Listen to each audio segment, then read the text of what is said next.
அதிமுகவுடன் நாங்கள் கூட்டணி போவதற்காக அவ்வளவு இருந்தோம். மாவட்ட செயலாளர்கள் கூட்டம் சாயங்காலம் 5 மணி வரைக்கும், அது வரைக்கும் நான் கையில போனை வச்சுட்டு வெயிட் பண்ணிட்டே இருந்தேன். திரு ஓபிஎஸ் அவர்கள் என்னை ஏமாற்றி விட்டார், இந்த கூட்டணியில் போகாமல் சென்று அன்னைக்கு அவர் செஞ்சதுக்கு தான் இன்னைக்கு அனுபவிக்கிறார்னு. திரு வைகோ அவர்களுக்கு அந்த ரேஷனல் திங்கிங் வந்து எங்க போயிடுச்சு? Proclaim himself as a rationalist. என்ன நேத்து போய் வந்து அந்த பாவம்னு சொல்றாரு. என்ன பாவம்? தன்னுடைய மகனை தான் நிறுத்திருக்காரு. எனவே அந்த வைகோவிற்கு, திரு வைகோ அவர்களுக்கு முன்னுக்கு முன் முரணாக பேசுவது ஒரு வாடிக்கை.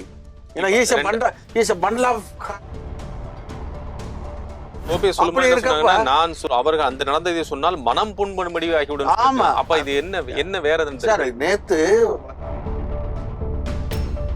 Going by his version. நேத்து இது அவர் பேசுறது வைகோ அவர்களுடைய வெர்ஷன் படி பார்த்தால் வைகோ ஏன் நேத்து அவுட் பஸ்ட் ஆனார்னா, நான் சொல்ல நீங்க சொல்ல சார் 40 ஆண்டுகளா எனக்கு இவர் எங்களை வெளியேற்றாருங்கிறக்காண்டி நாங்க போய் வெத்தலா கடை வச்சுக்கிட்டு இருப்போமா?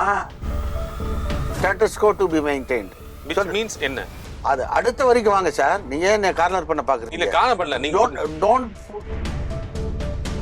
அண்ணா ஓபிஎஸ் வெஹிக்கிள் தாக்கப்பட்டது, பல பேர் மண்டை உடைந்து ஆஸ்பத்திரிக்கு போனாங்க. அந்த தாக்குதலை தொடுத்து. வணக்கம் சார். வணக்கம். சென்னை உயர்நீதிமன்றத்தில் நேற்று ஓபிஎஸ் அவர்களும் நீங்கள்லாம் போயிருந்தீங்க. என்ன காரணத்துக்காக போய்? இல்லை, அண்ணன் ஓபிஎஸ் அண்ணன் அவர்கள் சமீபத்தில் நடந்துள்ள நாடாளுமன்ற தேர்தலில் ராமநாதபுரம் தொகுதியில் சுயேட்சையாக போட்டியிட்டார் என்பது நீங்கள் அறிந்த ஒரு செய்தி. எனவே அந்த தேர்தலில் அவரை எதிர்த்து போட்டியிட்டு வெற்றி பெற்ற வேட்பாளர், இந்தியன் யூனியன் முஸ்லீம் லீக் கட்சியுடைய வேட்பாளர், திமுக ஆதரவு பெற்ற வேட்பாளர் திரு நவாஸ்கனி அவருடைய வெற்றியை எதிர்த்து ஓபிஎஸ் அண்ணன் அவர்கள் வந்து சென்னை உயர்நீதிமன்றத்தில் ஒரு எலெக்ஷன் பெட்டிஷன் ஃபைல், தேர்தல் வழக்கு.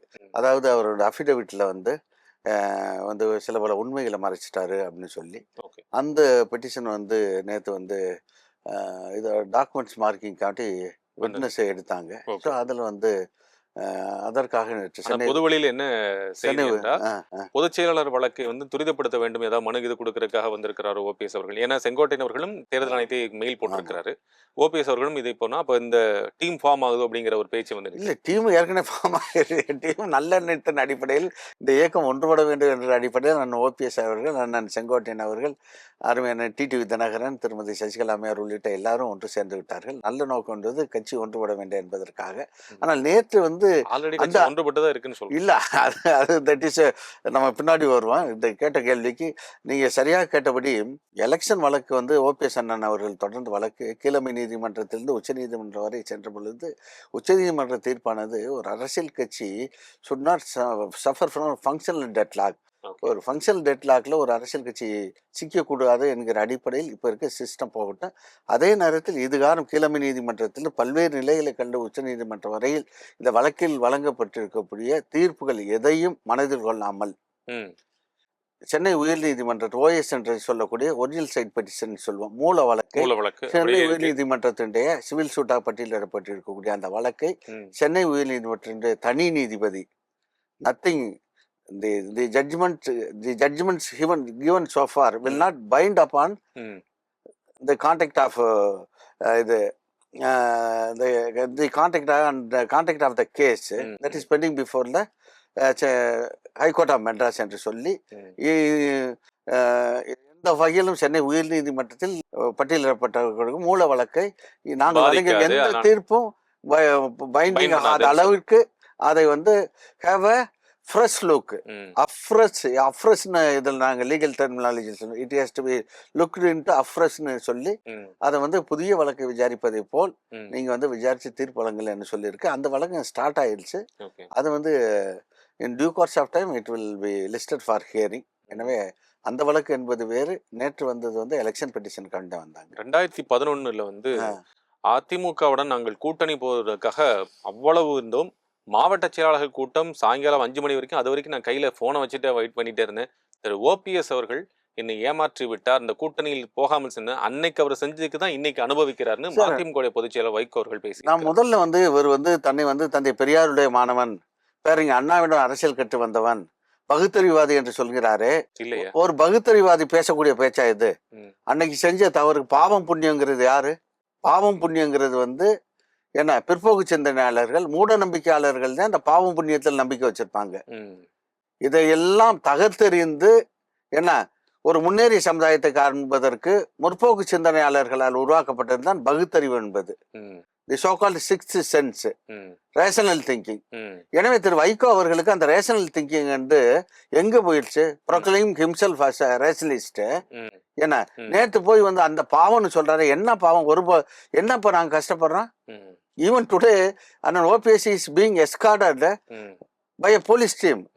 சரிங்களா? இன்றைக்கும் அவர் வெளில கிளம்பினார்னா முன்னாள் முதலமைச்சர் என்ற வகையில் அவர் வந்து காவல்துறை முன் செல்ல என்ன அவர் வந்து இன்றைக்கு ஒரு அணிவகுப்பா தான் வெளியில் செல்கிறாரே தவிர என்ன குறைஞ்சு போச்சு? 5வது முறை இதை எம்எல்ஏ சட்டமன்ற உறுப்பினராக இருக்காரு. எந்த வகையில நாங்க இது எங்க உள்கட்சி பிரச்சனை சார். எங்களுடைய உள்கட்சி we are fighting for our rights. இதுல போய் அந்த கஷ்டப்படுறாருன்னு திரு வைகோ தான் மூளைக்கு he has been pushed pillar to post in politics. சரிங்களா? அவர் என்னத்த சொல்லி வந்தாரு? இந்த வாரிசு அரசியல் கூடாதுன்னு சொல்லி சொன்னாரு. ஏன்னா இன்னைக்கு அந்த கான்செப்டே தப்புங்க கோபாலகிருஷ்ணன் சார். அந்த கான்செப்டே தப்பு. இப்ப என்னுடைய மகன் he is a grown up boy. He knows in which way he has to move on. சொல்ற புரியுதுங்களா? என் மகன் தன்னுடைய எதிர்கால வாழ்க்கை எப்படி அமைய வேண்டும் என்று அவர் தீர்மானித்துக் கொள்வார். நான் வந்து டிக்டேட் பண்ண முடியாது. அந்த வகையில் ஒரு தலைவருடைய மகன் வந்து இல்ல அரசியல் தான் எனக்கு பிடிச்சுன்னா அந்த தலைவர் கட்டி வச்சு அடிக்க முடியுமா? அந்த கான்செப்ட் இந்த எங்க வந்து வாரிசு அரசியல் இல்லாம இருக்கு? எல்லா இடங்கள்லயும் இருக்கு. இன்றைக்கு வைகோ என்ன பண்ணியிருக்காரு? கடைசி கேஸ் எடுத்துக்கோம். இந்த இயக்கம் ஆரம்பித்தா அண்ணாவால் மாணவர் இயக்கத்துடைய தளபதி என்று பார்க்கப்பட்ட அண்ணன் வந்து உங்கள் எல்ஜியில் இருந்து ஏன்னா அண்ணன் செஞ்சி ராமச்சந்திரன், செஞ்சிக்கோட்டை வாலிபன் என்று கலைஞர் வந்து எழுதினார் முரசொலியில்.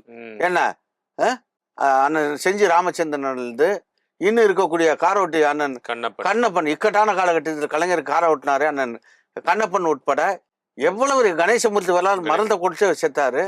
ஏன்னா இப்படி எத்தனை பேரை பழி கொடுத்து இன்றைக்கு கடைசியாக 33 ஆண்டு காலம் தன் இளமையவே ஒரு இயக்கத்திற்காக ஏன்னா தூர்த்து போக செய்த அண்ணன் மல்லை சத்யா உட்பட இத்தனை பேரையும் அவர் வந்து காவு கொடுத்து விட்டு யாரை கொண்டு வந்திருக்கிறார்? தன்னுடைய மகனைத்தான் நிறுத்திருக்காரு.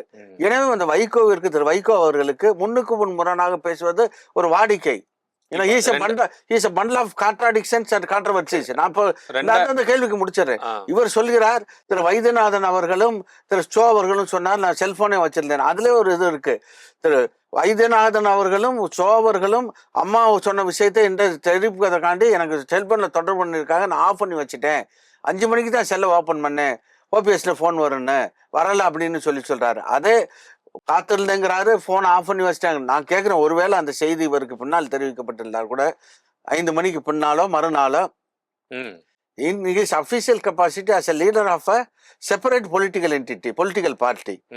ஏன்னா அவர் ஒரு இயக்கத்துடைய பொதுச் செயலாளர் என்ற முறையில் கூட்டணி வைக்க இருக்கக்கூடிய ஒரு கட்சியுடைய பொதுச் செயலாளரை தொலைபேசியிலோ நேரிலோ கடித வாயிலாக இவர் சந்திப்பது ஒண்ணு சிரமமான விஷயம் இல்லையே.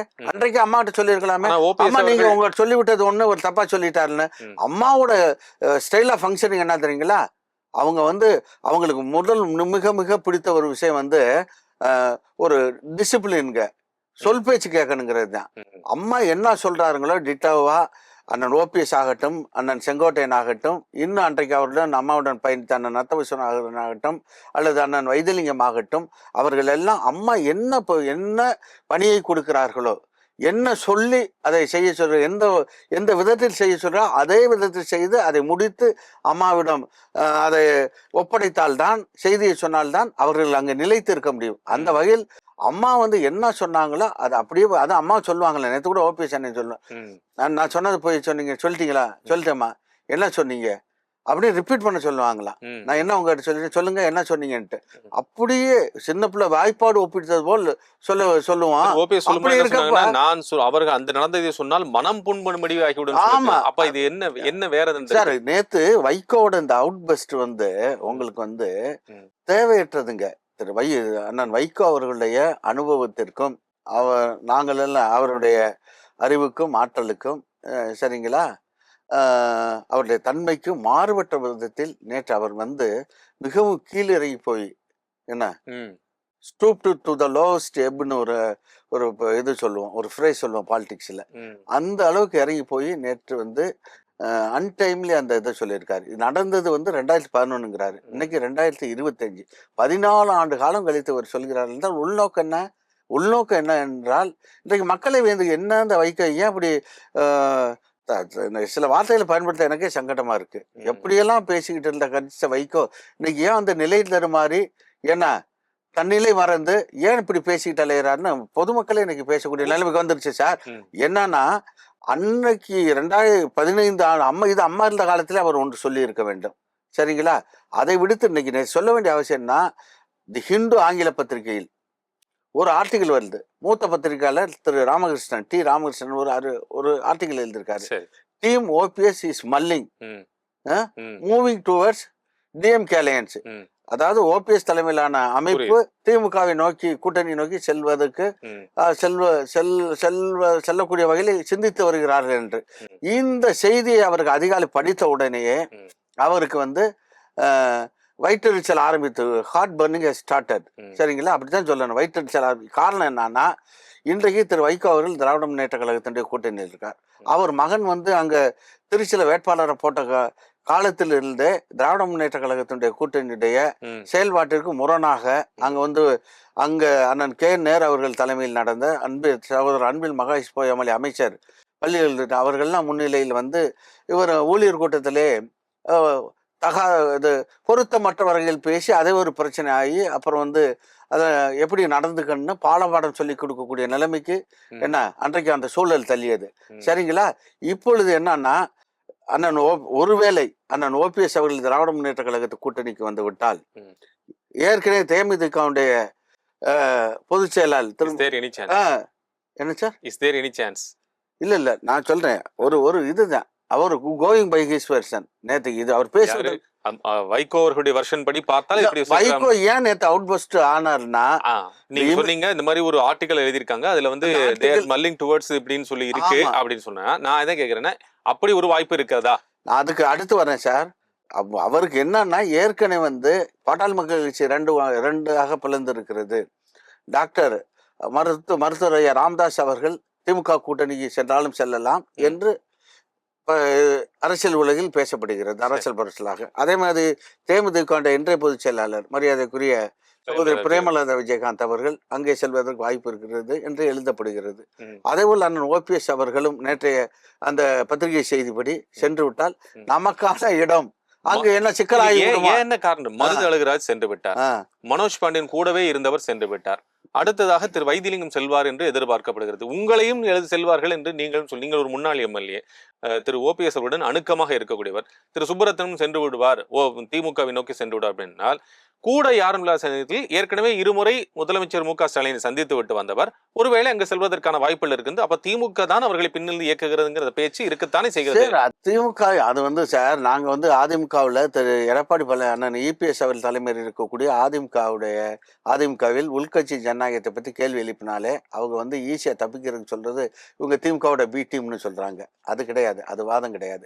நான் எங்களை பொறுத்தளவில் நீங்க இப்ப கேட்டீங்கல்ல மருந்தாளர் அண்ணன் இந்த அமைப்பு அண்ணன் ஓபிஎஸ் அவர்களுக்காக வேண்டியதான்.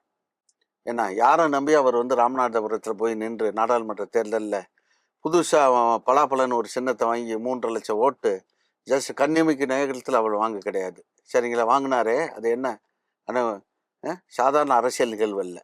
அதிமுக எவ்வளோ வெறும் 86,000 ஓட்டு வாங்குச்சு. யாரை எதிர்த்து நின்றீர்கள்? யார் சார் நாங்கள் வந்து எங்களை கட்சியிலிருந்து எந்த காரணமும் இல்லாமல் என்ன 2021 கட்சி தோற்றதுக்கு பிறகு அண்ணன் ஓபிஎஸ் அவர்கள் சொல்றாங்க தோல்விக்கான காரணம் பற்றி நாம் ஆராய்வோம், மாவட்ட செயலாளர்கள் ஒன்றிய கூட்டத்தை போடுவோம்னு. அதுக்கு எடப்பாடி மறுக்கிறார். அதற்கு பிறகு நீங்க ஒரு செய்தியை புரிஞ்சுக்கணும். 2021 டிசம்பர் மாதம் 1ஆம் தேதி கட்சியுடைய அமைப்பு தேர்தலுக்கு முறையாக அறிவிப்பு வெளியிடப்பட்டு அண்ணன் ஓபிஎஸ் அவர்கள் ஒருங்கிணைப்பாளர் முறைப்படி தேர்ந்தெடுக்கப்படுகிறார்கள் என்று சட்டமன்ற தேர்தல் தோல்விக்கு பிறகு அவர்களுடன் ஒரு மன இணக்கத்தோடு ஒரு நட்புணர்வோடு எல்லாம் செயல்படுது. சரிங்களா?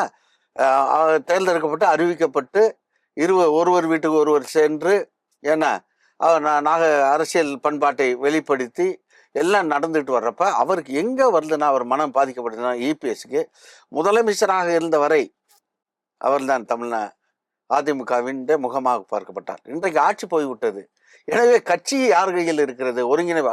ஓபிஎஸ் ஒருங்கிணைப்பால் நம் இணை ஒருங்கிணைப்பால் அவருக்கு கீழே நம்ம இருக்கிறதா என்று அவர் மனதில் ஒரு ஒரு சிலேகம் உருவாகி சொல்ற புரியுதுங்களா? அது கூட இருக்கக்கூடிய ஒரு சிலர் தூண்டி விட்டதன் காரணமாகத்தான் ஒற்றை தலைமை கூடாது, இரட்டை தலைமை வேண்டும் என்று எந்தவித நியாயமான காரணங்கள் இன்றி எங்களை வெளி அனுப்பினார்கள். சொல்ற புரியுங்க. எனவே அவர் வெளி அனுப்பினதற்காக வேண்டி நாங்க வந்து பொது வாழ்க்கையில அண்ணன் ஓபிஎஸ் அவர்கள் 50 ஆண்டு காலம் பொது வாழ்க்கைக்கு சொந்தக்காரர். என் வயதுக்கு என்ன 1984 சார் 40 ஆண்டு காலம் எனக்கு இவர் எங்களை வெளியேற்றாருங்கிறக்காண்டி நாங்க போய் வெத்தலாக கடை வச்சுக்கிட்டு இருப்போமா? அரசியலில் எதிர்நீச்சல் போடுவோம், எங்களுக்கான வழியை காண்போம் எதிர்கட்சி வழியாக. எங்களுடைய பாதையில் சொல்றோம், நாங்க எப்படி போனா எந்த வழியில போனா அலைகளை கடந்து நீந்தி கரை சேர முடியுமோ அந்த வழியில் நாங்கள் நீந்தி நாங்கள் கரை சேர்வது. நீங்க எதுக்கு கிளைம் பண்றீங்க we are original ADMK? நீங்க எதுக்கு கிளைம் பண்றீங்க? சார் நாங்க ஒரிஜினல் ADMK தான். இது கேஸ் போட்டிருக்கோம்ல. இன்னைக்கு வந்து நீங்க கேட்ட மாதிரி ஏன் வந்து உச்ச நீதிமன்றம் வந்து a political party should not suffer from என்ன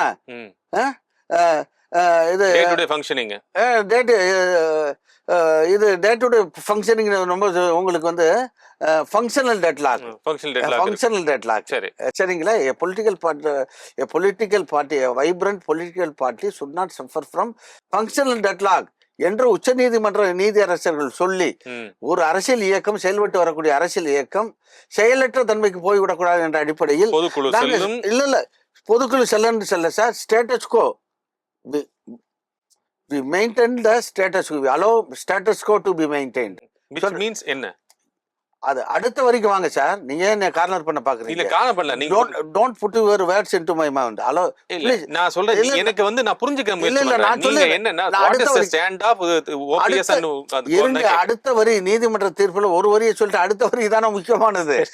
that is the defining point. சரி சொல்லி எனவே இதுகாரும் கீழமை நீதிமன்றத்திலிருந்து பல்வேறு நிலைகளை கடந்து இந்த வழக்கு வந்த நிலையில் நாங்கள் சொல்லி இருக்கக்கூடிய இந்த தீர்ப்பு வரை எதையும் மனதில் கொள்ளாமல் சென்னை உயர் நீதிமன்றத்தினுடைய தனி நீதிபதி அவர்கள் சிவில் வழக்காக இருக்கக்கூடிய OS ஒரிஜினல் சூட்ல ஃப்ரெஷ்ஷா இந்த வழக்கை வந்து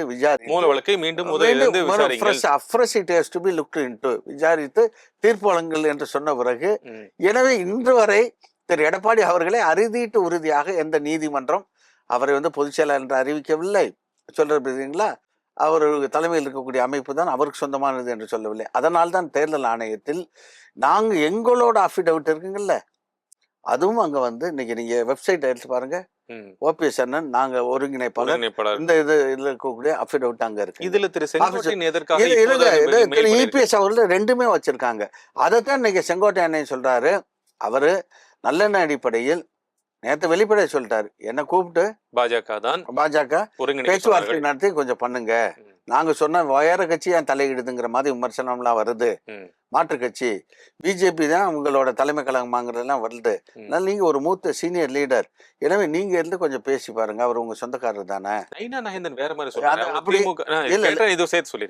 அவர் என்னன்னா திமுக தான் ஒருவேளை ஏற்குமோ அப்படிங்கிற மாதிரி ஒரு சந்தேகம் இருக்கு, பின்னாடி இருக்குமோ அப்படிங்கிற சந்தேகம் இருக்கு. இது என்ன சார், நயினார் நாகேந்திரன் வந்து உள்நோக்கத்தோட பேசுறாரு.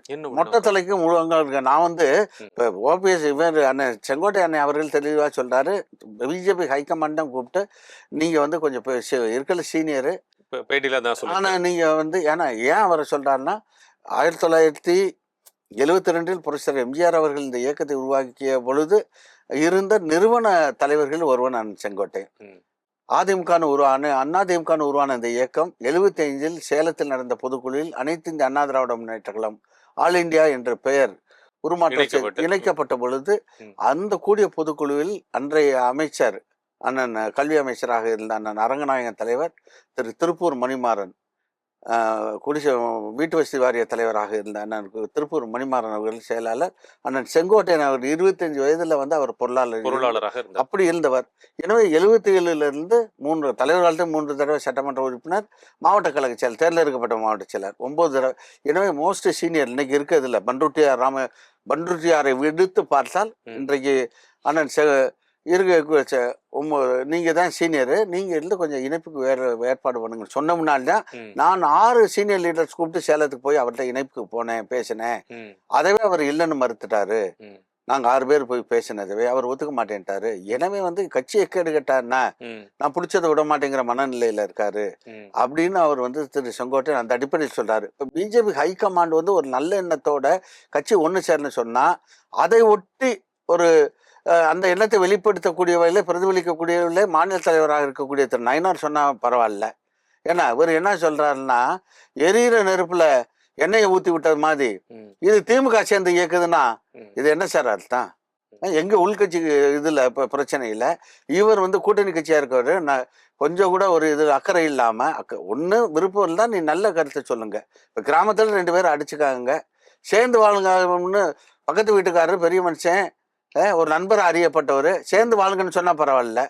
இன்னும் நல்லா ஓங்கி அருவாளில் வெட்டுறான்னு சொல்ற மாதிரில திரு நயினாரோட பேச்சு இருக்கு. எனவே வந்து திரு நயினார் நாகேந்திரன் அவர்கள் நேற்று வெளியிட்ட அந்த கருத்து மிகுந்த கண்டனத்துக்குரியது. இது போலதாங்க ஓபிஎஸ் அண்ணையும் சொன்னாரு. சென்று சந்தித்தார், யாரை சந்தித்தார் என்பதெல்லாம் ஒரு கேள்விக்குறியாக அவர் தான் வெளிப்படை அமைச்சர் திருமதி நிர்மலா நிதி அமைச்சர் திருமதி நிர்மலா சீதாராமன் அவர்களை சந்தித்த படங்களே வந்தது. என்ன உள்துறை அமைச்சரை சந்தித்தேன், உடன் வந்து யார் இருந்தாருங்கிற செய்தி வெளியிட்டாரு. சரிங்களா? அதை வந்து பின்னால் வந்து அந்த இவர் நம்ம அண்ணாமலை போன்றவர்கள்லாம் அதை வந்து சொன்னாங்க. ஒரு சீனியர் லீடர் அவர் சந்திப்பு அங்கே பேட்டியை கொடுத்தாரு. இதில் போய் அவங்க மறுக்கவும் இல்லை. செங்கோட்டை வந்து எங்களை சந்திக்கலன்னா அவங்க மறுக்காத நிலையில் நயினார் வந்து இப்போ புது பிரச்சனை கிளம்புறாருன்னா அவங்க வந்து it is for the BJP high command to initiate disciplinary action against mister Nainar Nagendran. அதை தான் நான் சொல்லுவேன். அப்படிதான் இதை பார்க்க வேண்டியிருக்கு. அப்படிதான் நடவடிக்கை எடுக்க வேண்டிய சூழல் இல்லைங்க. அவர் எப்படி ஒரு செங்கோட்டையன் தெளிவா சொல்றாரு, பிஜேபி அழைப்பின் பேர்ல தான் நான் போய் சந்திச்சுட்டு வந்தேன். என்ன பர்பஸ் போனேன், ஒன்று கட்சியை இணைப்பது சம்பந்தமாகத்தான் எனக்கு இது வந்து சொன்னாங்க, ஆலோசனை வழங்கினாங்கன்னு சொல்றாங்க. ஆனா அவர் வந்து திமுகவோட தூண்டுதல்ல தான் செங்கோட்டையன் செயல்படுறாருன்னு சொன்னா இது என்ன? அதான் எரியிற நெருப்புல எண்ணெயை ஊத்தி விட்ட மாதிரி.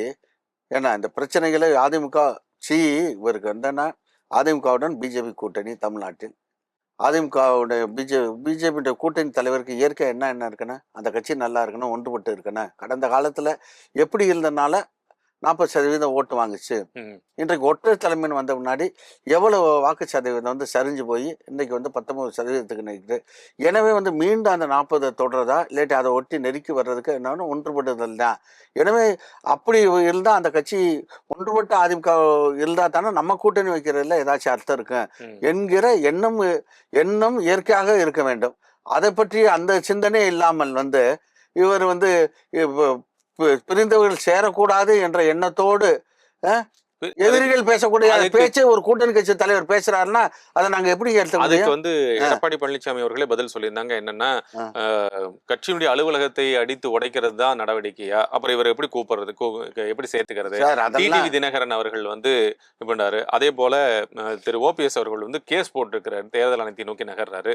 செங்கோட்டையன் பண்ணி இவங்களை எப்படி எப்படி சேர்க்க முடியும்னு கேட்க இவரை வந்து நியமன உறுப்பினருங்க சொல்றது புரியுதுங்களா? அதனால முதலமைச்சராகவும் நியமனமாக வந்தார். என்ன பொதுச் செயலாளராகவும் இவர் வந்து பொதுக்குழுவில் வந்து அவர் என்ன சிஸ்டர் வச்சார், தலைவர் எந்த விதியும் மாற்றலாம் அதிமுகவில் பைலாஸில் ஒன்றை மாற்றக்கூடாது, பொதுச் செயலாளர் தொண்டர்கள் தெரியல அந்த விதியை மாற்ற முன்னாடி என்ன விதி மாத்தினப்போ திரு ஓபிஎஸ் கூட தானே சார்? இல்லைங்க, அந்த விதியை மாற்றுறப்ப அவர் கூட இல்லைங்க. அப்புறம் எப்படி ஒருங்கிணைப்பு? இல்ல அந்த தொண்டர்களால் தேர்ந்தெடுக்கப்பட்டது.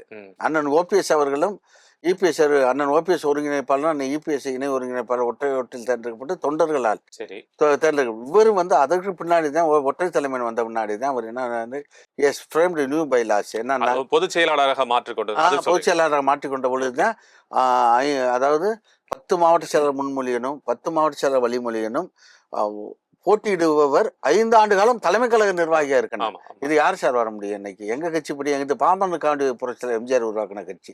அதனால்தான் திமுகவில் இருந்து அவர் வந்து அன்றைக்கு ஒரு 100-150 பேர் பொதுக்குழு உறுப்பினர் சேர்ந்து நீக்கிறதுனா அந்த நிலைமை எதிர்காலத்தில் என் இயக்கத்தில் வந்தக்கூடாது, தொண்டர்கள் தேர்ந்தெடுக்க விடானா மாஸ் லீடர் மஸ்ட் எமர்ஜ் அப்படின்னு சொல்லி தலைவர் உண்டு. அதவே இவர் வந்து வெடிவைத்து தவிர்த்தவர்.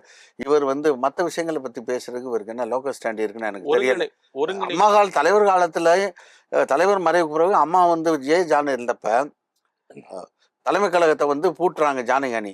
சரிங்களா? அந்த அம்மா ஜானகி அம்மா 22 நாள் சிஎம்ஆர் இருந்தப்ப அதற்கு முதல் இது உங்களுக்கு கேட்டகர் சிஎம்ஆர் இருந்த டாக்டர் நாவலர் அவர் உட்பட அம்மா உட்பட அண்ணன் எஸ்டிஎஸ் உட்பட அண்ணன் செங்கோட்டையன், அண்ணன் திருநாவுக்கரசு, அண்ணன் கேகேஎஸ்ஆர் உட்பட முன்னணி தலைவர்லாம் தலைமை கழகத்துக்கு போகிறாங்க.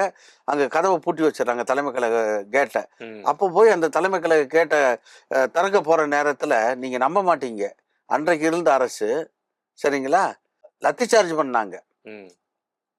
நேற்று வரை முதலமைச்சராக இருந்த நாவலரை நோக்கி ஒரு தடி ஓங்கப்படுகிற நேரத்தில் அங்கே இருந்து ஒரு ஏய் நேற்று வரை உங்களுக்கு முதலமைச்சராக இருந்து உத்தரவு போட்டவர் என்ன அவர்கிட்ட தடியை அவரவே அட்டாக் பண்ண போறீங்களா அப்படின்னு சொல்லி என்ன அன்றைக்கு அம்மாவையும் நாவலரையும் ஒரு காப்பாற்றப்ப எங்கள் மாவட்டத்தை சேர்ந்த இளைஞர் செல்ல அண்ணன் ராஜாங்கம் காவல்துறை தாக்குதலில் தாக்கப்பட்டு மண்டை உடைந்து மருத்துவமனை ராயப்பேட்டை மருத்துவமனையில் ஆபத்தான நிலையில் அனுமதிக்கப்பட்டு அன்றைக்கு அம்மா போய் பார்த்த நிகழ்வுலாம் உண்டு. அவருக்கு 91 வந்து எம்எல்ஏ ஆட்சி அமைச்சர்னா மாவட்ட பால்வள தலைவர் போட்டாங்க அம்மா சரிங்களா. எனவே வந்து அன்றைக்கு என்ன ஒரு குரூப்னு இருக்கிறப்ப அம்மா தலைமையிலே தலைமை கழகத்தை வந்து எங்களுக்கு உரிமை இருக்குன்னு உரிமை நிலைநாட்ட போனாங்க. அதே அடிப்படையில் நான் கேட்கிறேன் சார், இந்த நிகழ்வு தான் நான் இதை ஒரு கேள்வி. இப்ப நீங்க சொல்றீங்க அன்றைக்கு வந்து அந்த ஆட்சியாளர்கள் வந்து தடியடை நடத்துறாங்க. ஆனால் இன்றைய ஆட்சியாளர்கள் திரு ஓபிஎஸ்க்கு முழு சப்போர்ட் கொடுத்து உங்களை பாதுகாத்து கூட்டு போயிட்டாங்க. அப்ப திமுக தான் இவர்களை பின்னிருந்து இயக்குகிறது எடப்பாடி தரப்பு. நீங்க கேள்வி தவறா சொல்றீங்க. அன்றைக்கு பொதுக்குழு வந்து அந்த இதுல கூட்டிக்கிட்டு இருக்காரு மாநகரத்துல பொதுக்குழுக்கு போடுறப்ப எப்பவுமே பொதுக்குழு கூட்டினாலும் தலைமை கழகம் எப்பவுமே திறந்து இருக்குங்க. தலைமை கழகம் இதுவரையில மூடுன வரலாறே கிடையாது. இரவும் பகலும் எந்நேரமும் தலைமை கழகம் திறந்து இருக்கும்.